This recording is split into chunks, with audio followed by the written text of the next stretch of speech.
Okay, this time for cleaning, we're going to play with a couple of different tools. As always, when you're trying to bring images around, you have the option to copy and paste directly, or you can, save and upload. Sometimes I get lazy and just want to copy it. Just make sure if you click copy for copy and paste that the image is full size. If you copy it as a thumbnail and try to enlarge it, it will look pretty bad depending on how much enlarging you need to do. There we go. I want you to be able to see all of my things here. So what we're going to try first for this one, and again for, excuse me, your brush tools, just to show you what it looks like, we'll start with Spot Healing Brush. This is not my favorite. And specifically, it can sometimes look really good and other times not so much. So again, this is trying to be intuitive. In theory, that's fantastic. For our purposes, it's just okay. The other option here, and one I much prefer, is the actual healing brush tool. For this one, hold down the Alt key and click your mouse.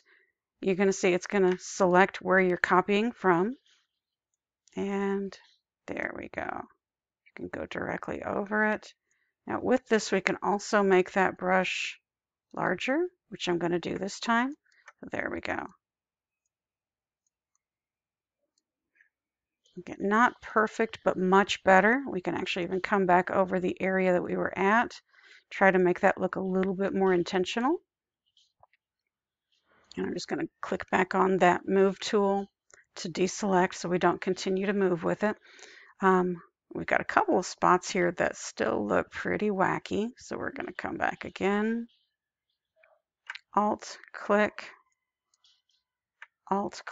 and your best bet, if you alt click as you go across for something, it will make it look much more natural. So we're going to jump over, do the Coca-Cola, and this time, because this is a solid color background, we're going to use the lasso tool. And actually, that's not the quick lasso, that was the quick select tool. So here we go, lasso tool, and click, come around. See, I am not being all that careful, and it is going to bring you within your borders. Next, you can either click I for eyedropper, which is here, or come down to your color picker, click OK, Shift F5 and OK to fill, and boom, you're done. Those two are so simple it's embarrassing, but they can be great if you have a small fix that you want to try to make and you don't need to create a mask and go through all of that. And again, it is destructive in the sense that you can't just go back at any time and re-add that logo in, but ideally you would save your original image and have that to work with, so you would always be saving a copy. If you have any questions, let me know, and if you would like to go through this with me on Discord so that we can do a screen share, I'd be happy to do that as well. Thanks very much.